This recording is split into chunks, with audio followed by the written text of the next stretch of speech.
Welcome to Series 4 of Beyond the Books, your behind-the-scenes look into the research that goes on in the School of Literatures, Languages and Cultures in the University of Edinburgh. My name is Beth Price, and as well as being a PhD student here, I am the host of this podcast. Every episode, I sit down with a researcher from the School of Literatures, Languages and Cultures, aka LLC, and I find out what they're researching, why they're researching, and how they got here. I've had everyone from fellow PhD students to senior lecturers on as my guests, and today I'm joined by Professor Şebnem Susam-Saraeva. Şebnem is the Personal Chair of Translation Studies here at the University of Edinburgh. Before coming to Edinburgh, she held posts at the universities of Helsinki, Jyväskylä, and Bogazici. Her past research has focused on the translation of literary theories, methodologies in translation studies, and ethics and representational issues in translation. More recently, she has turned to translation and interpretation in maternal health and eco-translation. So, Şebnem, thank you very much for joining me. We'll kick off just by a question that I ask everybody who I interview, which is, can you tell me about your current research quite briefly? I have two research areas in tandem. One of them is looking at translation and interpreting in the context of maternal health. So what happens when parents with limited English proficiency need access to interpreting, and how can they give informed consent? My other research area is eco-translation, and within that I look at things like translation and climate crisis, as well as interspecies communication, basically translation and communication that happens beyond the human species. A lot of people might think of translation studies as being very literary focused. So how did you come to those two areas? Well, I worked on literature. When I first started, I worked on literary translation. I actually am a literary translator myself, but there came a time when I realized actually translation is literally everywhere, and because it's everywhere, it's very, very invisible. First, I started looking at what happens when lyrics get translated. So I went into translation and music, particularly popular music, and that led me to the intersection of translation, music, and politics. And then once you start with music, you realize, you can look at translation practically everywhere. I think that's something that's so lovely about humanities, is that you start off in something quite, I guess, traditional, and then you just start to follow it and go, oh my God, everything's connected in such fascinating ways. And I know that I have been lucky. I know colleagues elsewhere in the world, they are still doing translation studies, very much linguistic oriented, very much literary oriented, but I was quite encouraged in my research here at the University of Edinburgh, so it was never a problem. My PhD is in Chinese studies. I speak and read Chinese, and I can translate for my own purposes. I'm translating articles for myself, but I would never call myself a translator. I'm basically translating words and going, yeah, I know what that word means, and I know what this word means. So what makes translation as a practice in a research area distinct? As a sort of analogy, I can probably give a couple of things. Anybody can draw. Mhm. Many people enjoy drawing or painting. Many people enjoy various forms of art. Those people will not necessarily call themselves artists or painters or sculptors. Same for music, same for possibly cooking. Many bilingual, multilingual people comfortably translate and interpret every day between family members and, for instance, healthcare providers. But they wouldn't necessarily call themselves interpreters. Translation studies was very much established to train professional translators and interpreters. And you recently worked with the Scottish Maternity Services, and you're looking at informed consent and people being able to give that in a second or third or even fourth language. So how does, I suppose, real-world translation and interpretation compare to literary translation from your personal experience of it? Well, I would still say literary translation is in the real world, but I can see what you mean is like, because the immediacy of having to interpret, for instance, in a labor ward is very, very different than you working on your computer. I think the most different thing for me, biggest difference, was working cross-professionally. So working with midwives, obstetricians, birth companions, doulas. I myself have worked as a birth doula for 15 years, and that's how I came to this topic as well. There is this understanding of using interpreters. That's how it was worded quite often in the NHS guidelines. And that understanding is very much based on almost like using a dictionary or using an online translation tool like Google Translate. So in my research, one of my motivation was I want the interpreters to be part of the team. I don't want to be seen as a tool. Kind of standing in the corner until you're needed. Exactly. COVID came, and then during COVID, obviously nobody could get into the birthing rooms, not even the partners, so interpreters were left out. And since those times, there's quite a strong drive within NHS in general to go for telephone interpreting or video interpreting, which we call remote interpreting. And then it's much easier to see the interpreters as a tool, somewhere outside the room. We are lucky in Scotland that the Scottish government actually encourages face-to-face interpreting for maternal health care. We held lots of workshops with student midwives and midwives. They are very, very interested in this topic. They are very open to discussion. What they lack is time, always, to stop and think about these issues, and basic resources like even the student midwives are like, oh, where do we get the interpreters from? Whom do we call? It's more and more standardized now. But when we first started, it was like, we don't know how to deal with parents with limited English proficiency, and we panicked. That was the kind of attitude. They have all the goodwill to support these parents, but then it obviously needs more training in this area, and that's what we try to encourage. We often talk about language when we talk about translation and interpreting, but actually it's more the culture. When people are expecting their babies in various parts of the world, informed consent is not necessarily part of the picture. They think that, oh, the doctors and midwives know best, so why don't they take these decisions? Why are they asking me? I'm a first-time mom, let's say, and I don't know what the consequences might be. Or, oh, my partner decides better than me because in most of the cases it is a male, he will have the voice. So the interpreters are in this kind of situation where they are not supposed to advocate on behalf of parents with limited English proficiency, but you're in the thick of it and you see things are not going well as an interpreter, and I'm trying to kind of inquire what happens, for instance, if a bit of advocacy is needed. What happens when the ethical guidelines do not correspond to what is going on in that birthing environment. One of my talks actually in a conference was literally titled, "Is the interpreter supposed to give water to the mom?" Because we found in one of our workshops, we found a situation where the acting mom, was desperately asking for water and nobody was hearing that person apart from the interpreter. So I cannot say, it's only me. It's my co-I, Dr. Jenna Patterson from Edinburgh Napier University, and Mira Vegaslova from University of West of Scotland. So we managed to create an environment where now finally interpreting will be addressed as part of the student midwives training. That's in UWS, University of West of Scotland. And we are hoping to do the same for Edinburgh Napier. That's amazing. And then turning to eco-translation. What is eco-translation?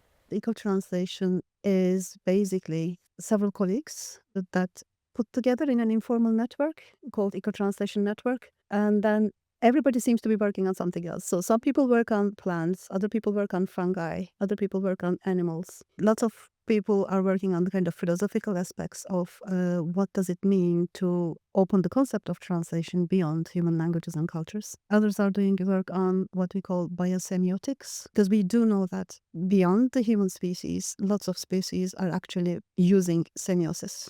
Things like a squid using colors on different parts of their bodies. So there are various incredibly diverse forms of communication that is going on Earth, which we know a bit about, but not a lot about. And the fact that all this communication is relegated, so to speak, to life sciences, biology. In my case, I look at whales and dolphins. So let's say their language is relegated to marine biology only, and humanities is not supposed to say anything about it. Kind of intrigued me at the start, because I was like, oh, there are all these projects which use the word translation in their title, but they don't necessarily want to have any dialogue with this discipline of translation studies, which has 5 decades of research in the field. Can we learn something about non-human communication if we look at human communication? Can we learn something about translation that is taking place between non-human communication systems and human ones if we look at what happened in translation before? That's how it all started. The ultimate goal is to break the hierarchies, the humans at the top, actually, particular humans at the top. And then if you think of it as a pyramid, the species that we directly benefit from, farmed animals, supposedly sustainable forests, and then everything else at the bottom. Me and my colleagues, we are hoping to question these hierarchies and see how can we conceptualize translation in a post-humanist world. This is obviously not only translation studies doing it. This is happening in many other fields, environmental humanities especially. And trying to understand, because we are in an ecological crisis. What can each discipline do? What can translation studies do? And the reason why I came from health to this is you cannot talk about human health if you disregard the planet's health. Many of the people that I hope to support with my research in maternal health are coming because of wars, but also because of ecological crisis in their own lands. So more and more people will have shortage of water, shortage of food. They will immigrate. They will come to places where they don't speak the language of. And if you don't address the root causes of that, you're just dealing with the symptoms. Yeah, you can't separate people not speaking the language of where they've ended up because they've fled a crisis that's been caused by ecological disaster. Because of my research funded by a Liverpool International Fellowship, I was in North America for 3 months, based at these different research centers which do marine bioacoustics. You know, since the time of Cousteau's documentaries, he was the one who coined the term silent ocean. People really believe that the oceans are silent, and they are not. They are just full of conversations that are going on, plus all the anthropogenic noise now, which is interfering with that communication. So different technologies are actually opening our ears to what's happening underwater. And even in a pond, people just put a tiny hydrophone and the pond just comes alive. If you think about the old beliefs about the whole universe revolving around the world, and what happened when Copernicus, right, said, actually, we are revolving around the sun. It's the same idea. Until very recently, we thought everything around, revolves around human beings. Or, everything exists for feeding us, clothing us, transporting us. Slowly, our eyes are being opened that we are just one of a kind of myriad of wonderful creatures on this earth. It's interesting that you say it's something that we're coming to quite recently. I've read a lot by the botanist, I'm probably going to pronounce her name wrong. Robert Kimmerer. Is it Kimmerer? Kimmerer. She is, I believe, Ojibwe Native American, and she came to botany as a Western educational practice through her love of plants, which she got as a First Nations Indigenous woman. And she writes about the concept of the honourable harvest, which is very horribly simplified, is the sense of we can only exist on what the earth gives us, not what we take from it. So it means that when they're harvesting wild rice, they let some fall into the water because there's things that live in the water that need to eat the rice, and that means that the rice gets fertilised for next year. And she contrasts taking fossil fuels by sort of burrowing into the earth versus using solar and wind and water power, which is something that they see the earth is giving. It just smacks of this kind of Western centrism, this Eurocentrism, I guess, that there is this hierarchy where we can take from it. And it's a question of efficiency or laziness that other cultures weren't taking as much as they possibly could. I mean, there's always this understanding, I think it was Gandhi's word, that the earth can sustain the humans, but it cannot sustain the human greed. I think that might be the main difference between various really multifaceted indigenous cosmovisions and the more homogeneous Western industrialized understanding of we are here to kind of exploit this earth. There's quite a bit of a rift there. Having said that, I don't want to idealize necessarily all the indigenous frameworks. I know that we are learning a lot now from what they are willing to share with the Western industrialized world. I don't come from an indigenous background, so I have to speak as an outsider, unfortunately. But thank God there are more and more scientists, for instance, like Kimmerer, who are fluent in the languages of both the scientific discourse and the indigenous discourse. And she herself, in her book, Braiding Sweetgrass, she talks about weaving these different strands together. And then, only then, she says, you can come up with research findings that will be really useful for everyone, and not necessarily for this kind of Western scientific curiosity, but also addressing the kind of real world problems as well. Goes back to just what you were saying about not being able to treat an interpreter as a tool in the labour ward context. I mean, language gives us a clue about how we view the world. If we keep about talking about things like, okay, seeing interpreters as tool, or looking at a forest and saying, oh, this is a natural resource. Not even a natural resource. Or looking at a river and just seeing the power it can generate in terms of electricity and forgetting how much more it actually does and need. We need to come back to a more balanced position. Yes, we have to feed ourselves. Yes, we have to drink water and clothe ourselves and look after each other. Does it really need to be at the expense of everyone else on earth? And I choose everyone very carefully. I mean humans and more than human. Another thing actually Kimmer questions in English by referring to more than human as it. What are we doing to it in English? And she suggests other pronouns like ki or kin, I think is the pronouns she suggests. What if we addressed, for instance, a forest as a kin rather than seeing it as an environmental, natural resource? There is a lot of work going on at the moment on legal personhood, legal selfhood. The question there is, why should a multinational corporate be able to defend itself in court and have legal personhood and not a river, not a forest? So there are experimental studies like Los Cedros in Ecuador got its legal personhood. It's a forest, very, very diverse rainforest. In the UK, River Ouse in Sussex got its legal personhood. So it's not something that's happening on the outside of this country. It is happening here as well. So when, let's say, factories try to pollute or other disasters happen to that river, they will be able to defend themselves, again, through humans in a court. And I think even though this sounds like, cognitive mind games, it has real interesting ethical and legal implications. Translators obviously come into this like, how can you translate a forest? How can you translate a river and represent them in court?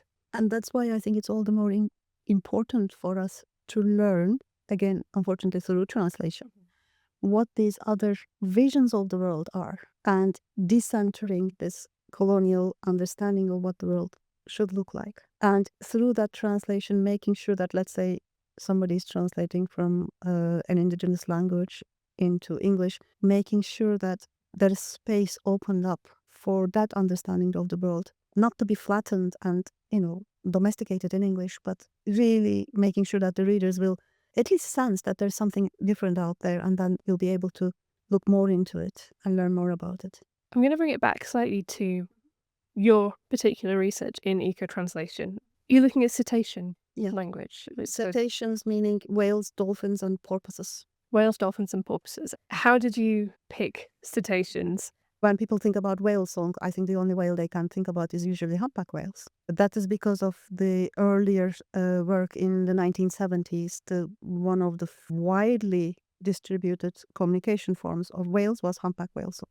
Now we know that there are many other whale species who sing and who communicate in various forms. We don't necessarily hear some of them because some of them are very low frequencies, like the fin whale or the blue whale. We normally easily can associate the cetacean communication with the ones that we are familiar with, let's say dolphin clicks or the humpback songs. I think what has appealed to me, particularly in the cetacean communication, is that there are interesting parallels between what is happening today in the research on their languages and what might be the missing perspectives that could come from humanities. And by that I mean whales have been colonized for 2-3 centuries, mostly in the 20th century. When you look at Industrial Revolution, the whale oil literally greased the cogs of the factories. Well, the docks in Leith, there's a harpoon gun. Yeah, they have provided anything from street lighting to margarine to corsets for the wealthy people. So there was a time that you couldn't be like a couple of meters away from a whale product if you lived in Europe. Same thing like us and plastics now, us and fossil fuel products. It used to be whale oil. But when people talk about colonization, it's usually either just the humans who were colonized or the land. So the kind of research I'm trying to do is, can we really do research on cetacean communication disregarding that history? One of the most interesting anecdotes I had heard in that context was, I think it was James Bridle, the author of Ways of Being. They had a podcast in the Emergence magazine. And James Bridle was telling about an event that happened in the northeast coast of the United States, where to commemorate earlier whaling industry, they rebuilt a ship, like a whaling ship. Okay. And then he was involved in that kind of outing with the ship, like a short voyage of the ship. And then they were surrounded with all the North Atlantic whales, I think. I think it was North Atlantic, was a particular whale species that can live quite a long period of time. And there was a kind of moment where he realized, oh my God, either this whale or that whale's parent should have been targeted by these same whaling ships. So what does it mean for that whale actually to see yet again this ship being in the oceans? Yeah, we don't think about ancestry. My colleague Yolanda Harris, who is a musician who does a lot of work on citation songs, and she talks about intergenerational trauma in terms of the oceans. What happens if we actually can take that into account? At the moment, whales are seen as another kind of resource for whale watching industry. Which I suppose is seen as an infinitely better alternative than in the whaling industry is. I had the chance to follow some whaling companies from land. So, if you're up on the cliffs, you see the whale and you see the boats coming, like 7 boats surrounding a poor whale, trying to get them from every angle. And there's a lot of noise going on underwater. And if they navigate by echolocation. It's not only echolocation, but they cannot even talk to their young. They have to shout over boats. Well, that's sad. 2 weeks I was based at a research station which record from 4 different hydrophones in British Columbia in Canada. Whenever even a tiny boat comes, we had to lower our sound system because we couldn't stand. We couldn't stand in the room. And we were always saying, actually the host was always saying, the whales cannot lower it. Yeah. They're just there. They have to hear it. Yeah. And shipping industry is one of the most traditional, most recalcitrant industry to change. So imagine us two in this nice studio trying to communicate each other, and there's a drilling noise right next to us. It would be impossible. And that's what's happening. And ironically, it again comes down to both the governments regulating these ships, but also to the individuals. Do we really need that Christmas present delivered all the way from the other end of the world on a ship? We talked about this idea of kind of interconnectedness and not being able to separate, say, questions about immigration and migration from the climate crisis and everything else that's part of it. What do you think humanities brings to it? I strongly believe, and I'm not the only one saying it, that this is a all hands on deck situation. We cannot continue doing our research or our activism or our daily life separate from other disciplines, other professions. We absolutely need not only more dialogue between the life sciences and the humanities, but we need joint projects. We need collaborative work. We need transdisciplinary research, meaning people from different disciplines come together. They determine the research questions together, and only then they look into it. There is, for instance, a huge tradition now. Sciences do the research, and then arts actually disseminate that research. Many people are counter-arguing against that. They are saying, no, the artists, musicians, they need to come together with the scientists, choose the research questions together. And so my question is why not social sciences? Why not humanities? If you want to change people's attitudes, let's say, towards marine protected areas near the Scottish Islands, you need all these disciplines together. You need the life sciences, you need the artists, you need the social scientists, you need the historians. You need the translators. And the translators. They need to come together and say, how can we actually come up with results that will be best for all the life that is happening around these islands? And that life obviously involves the humans, the fishermen, the tourist boats, the whales, the barnacles, the kelp, all of them at the same time. I think our problem has been this distinction between nature versus culture. There's always, here are the social needs versus the nature's needs. We cannot continue like that. They are not separate from each other. We cannot address only one and then ignore the other ones. We see what happens when we do. The final question I have then is, do you have any advice for specifically students in LLC, but also in translation studies, kind of the humanities more broadly? Be curious. Be curious about other people, other languages, other cultures, other species. It's so easy to kind of throw back into our own corners. It's more comfortable, we are best in our comfort zones. It's not an easy time to be a student at all. Where I find hope is when I learn, for instance, all the really interesting things that are happening outside of the human domain. Even if we are there or not, these things are happening. All these wonderful interactions are taking place in the world. So whatever area kind of attracts you, be curious about them. And maybe do not be afraid of combining your interests, hobbies, activism with your student work. Thank you so much. That's been really fascinating. Thank you again to Şebnem for joining me today, and to you for listening. If you want to hear more about Shebnem's research, you can listen to her inaugural lecture on the LLC YouTube channel. If you've enjoyed this episode and you want to hear more from myself and from the other researchers in LLC, head over to YouTube and search for @ the University of Edinburgh LLC, or to Apple Podcasts and search for Beyond the Books. Until next time, I've been Beth Price and you have been listening to Beyond the Books.